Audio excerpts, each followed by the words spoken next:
And we're live. TGIF, ladies and gentlemen. We got baseball today. At least according to everything that we're seeing, we should run off without a hitch today. We got the NBA coming back tomorrow. Let's talk about overlay. Let's get it.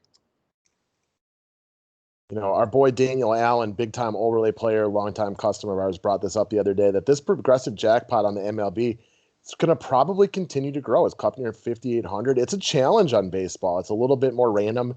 It's the whole reason you love your GPPs on baseball is because 1 + 1 rarely equals 2 in baseball. This is true.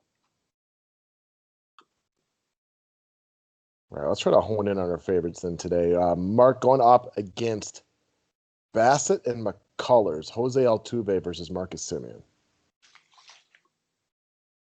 Trying to see if we got any data to go off of as far as prior experience on these two. I mean, right now, who do you think the better player is? Good question. I'm going to say Semien, and I don't think that's like that crazy because he did finish third in the AL and MVP last year. Yep. He is 7-16 off McCullers. Only 2 strikeouts. Not bad. Altuve 5-17 off of Bassett. As far as recency bias goes, we can kind of look up these two guys. Altuve, it's been a rough year for him. And again, 1 hit recently. And then we can go over to Semien. He's been good. Yeah. I mean, this one makes it even easier for me. Give me Marcus Semien. Yeah. Give me Semien all day here. And not that Altuve bats in the bottom of the order all the time or anything, but Semien's leadoff. Truth. All right. Chapman versus Olson.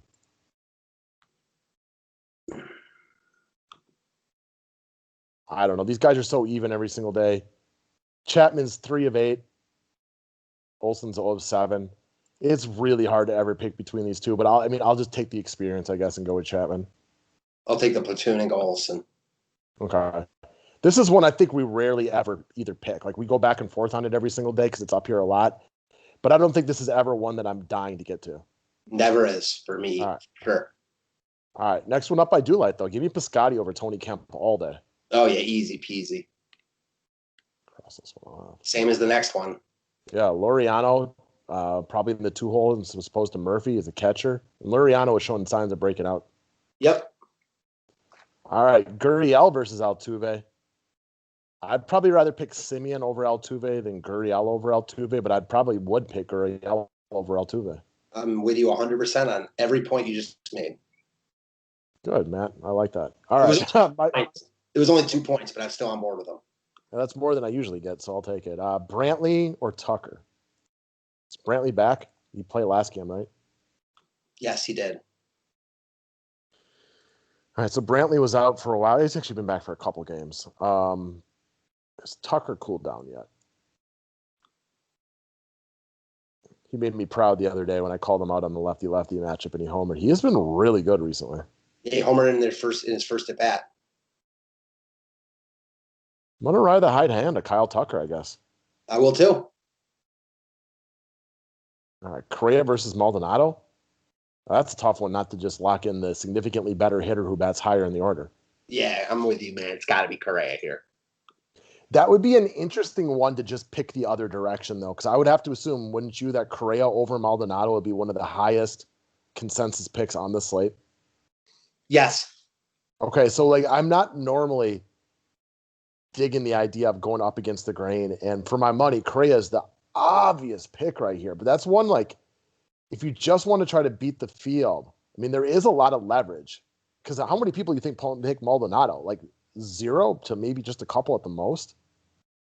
Yeah, I mean, I feel like you are literally only picking Maldonado just to be different, which is okay because you don't need Maldonado to hit 2 home runs. You're not picking him as over every other catcher on a pace site. You just need him to be better than Correa, which probably happens. I don't know the exact percentages, but probably 42% of the time or something like that. I was going to say 1 out of 3, but I mean, we're within 10 percentage points of each other. We don't know the exact answer. Don't you think it's way they're closer way more often than the average person would think? So this is a conversation you and I like to have because it allows me to get really nerdy with numbers, which I love, and it allows you to be contrarian, which you also like. So it kind of pulls from both of our sides of it. We love this. Yeah. Yes. We love this. Go ahead. Okay, so let's just say for easy math, Correa wins this matchup 2 out of 3 times. But 50 people pick this one and 48 of them pick Correa. If you get that right, you are now +1 on the field all the way across, which means that if you got the same number of everybody else, right, like you can get in the money really easily by, it doesn't have to be this one either, but picking one No, of them like this. but this one stands out because everyone will choose Correa. No one's going to go out of their way to pick Maldonado. And to your point, if 48 out of 50 people pick this, that means that like that's the assumption that he's going to outscore him 96% of the time, and that's just not the case. It's not even close. All right, Reddick versus Toro. I got to see a starting lineup on this one. I don't even know if these guys are in it. For this whole Houston, I need to see a starting lineup, to be honest. Agreed. McCullers versus Bassett. Do you think this is another one where the whole, almost everybody would pick McCullers? I'm not sure. Probably, I think he'll get the majority. I think I like Bassett more, though. I think Oakland has a better offense than Houston. I can't argue that point. And the other thing is, like, McCullers has 6 starts this year. He's been really good 3 times against bad teams and really bad 3 times against good teams, including a game against Oakland. Mm-hmm. So I like that idea. All right. Cattell versus Starling Marte. Whatever, right? Like, this is another one. Like, this is like the Mats from Oakland. You're giving me 2 exactly even guys where I feel like I'm just guessing. Cattell's got good numbers off him, like, comparatively. So Starling's 0-4, Cattell's 5-12. Also, Starling Marte's a reverse split guy. He is, and also, like, man, Starling Marte is like a solid hitter, but like, where's the power? I don't know. Cattell has 1 home run, though, so I'm not going to argue with him on that point. Both of these guys, I'll take Cattell here, but yeah, I mean, this is a big reason why Arizona's like not putting up runs. These 2 guys right here. All right, Belt versus Longo. I mean, I'm not going to pick it, but I would go with Brandon Belt and just take the platoon advantage. Same. How about Tim LaCastro versus Andy Young?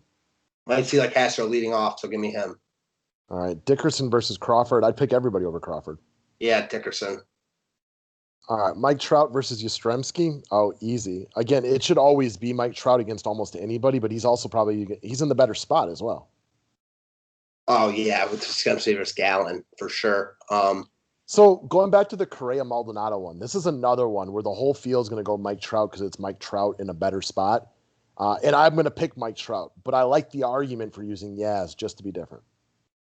So normally I'd say that, like, I think that even Correa would get more love than Trout here, but I'm not sure because it's Yastrzemski versus Gallen also. So I think both Correa and Trout are like the overwhelming picks here. Yeah, I mean, Trout could be a clean sweep on this one, wouldn't you think? So could Correa, man. Like, who's going out of their way to pick Maldonado? Probably just me. Yeah, right. Like, so I could see both of them. I mean, if it was like, let's just say these contests were whittled down and it was 10 people picking them and they all picked like the optimal pick, like they would be all Trout and all Correa. You could make arguments for a lot of other ones. For those, you couldn't really. All right, we got a lefty on the mound tonight in Tyler Anderson. We love Nick Ahmed against lefties. Where's Ahmed usually batting in the order against left-handed pitching? Like these guys are batting like 6-7. Escobar 6, Ahmed 7 usually. I'll take Ahmed. I'll take Ahmed also. Big Kung Fu Panda versus Steven Duger. I mean, gotta see a lineup. Definitely gotta see a lineup. But Duggar's like always at the way bottom, so I'll take Sandoval just on that alone. All right, Tyler Anderson against Arizona. Margevicius versus LA. Give me Tyler Anderson. Yeah, give me Anderson also. Haggerty versus JP Crawford. Haggerty. Give me Haggerty. 1 and 2 in their lineup though. Yep. I like the fact that Haggerty's a switch versus Crawford, who is just lefty. Yep. They both run, which is great though. Yeah, exactly. All right, Austin Nola versus Kyle Lewis. I like both of these guys. I roster both of these 2 a buttload of times this year, but I'm going to take Kyle Lewis. I just think he's a little bit better. Yeah, this is like getting me to like Seattle though. Yeah, especially since you told me people are falling for the Heaney thing again. Yeah, the only thing, they're another team where their bottom of their lineup is not good. Wow, the top of the lineup ain't that good either. We just like them a little bit more than the masses probably. Yes, fair enough. Tim Lopes versus Braden Bishop. I mean, we are getting into the dirty stuff right here. Yeah, this is the nitty gritty. I want to see a lineup, but I'll take Bishop. Okay. Shed Long versus Anthony Bemboom. I'll take Bemboom. Shed. I'm going to take Bemboom. He's got a little power. I know Shed homered yesterday, but what's that? Clearly Anthony Bemboom has power. Otherwise, he wouldn't get that last name. Yeah, I was going to say. Yeah, I knew you were going there. I mean, this is the nitty gritty right here. It's funny that like the last one is way different. I mean, Fletcher's having a nice season, but I'll take Rendon against a lefty versus almost anybody else in baseball, with the exceptions of maybe Nola and Arenado. That's about it. Rendon is a master of left-handed pitching. He's really good. JD Martinez? I mean, right now, Rendon's the better player, right? Yeah, I mean, I think right now you could say I could make an argument for Rendon over Arenado. Sure, Arenado got it going this week. But these two guys are both amazing. So make your arguments, people. They're both fantastic. It's just a joy to watch them play. Agreed.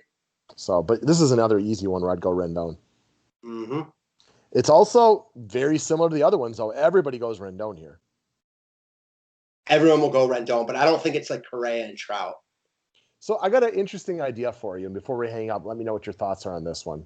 Oh, you don't think Rendon, like people I think have come pretty wise to him. He's been so good this year that you don't think he's an overwhelming pick right here? I do think he's overwhelming. I was thinking maybe not on the level of Trout and Correa. Do you think he's like a clean sweep here? Close. Okay, fair enough. What's your idea?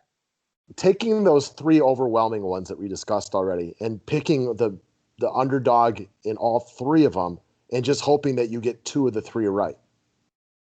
Yeah, I mean, yes, I can get on board with that. There's also like depends how much like just picking all the three obvious ones and hoping you get two of three right. Yeah, but if you get two or three right, you're with everybody. If you get two or three right the other way, you get a +1 advantage. True. I mean, yeah, I love thinking about it like that. And to be clear, though, I'm going to put those guys all at the bottom of my confidence rankings, though. You know what I mean? Like, I'm not picking those number ones, but picking them towards the bottom just so I can go on the plus minus, not necessarily the tiebreaker points. So I love it. It seems right now, like, and this is like always DFS, like, it seems right now, like picking Maldonado over Correa is like crazy. But it's baseball. I mean, we just talked about it. Like, the difference in these guys, like, you know, like whatever the percentage is, 2/3 is high in my opinion. But even if it's 2/3, a third of the time, Maldonado is going to outscore Correa. I mean, we could probably even look this year if you wanted to do like the exact numbers and see I don't know how many games, how many times has Maldonado outscored Correa. Yeah, we're not going to, but we could, and It's more than I think your average person realizes.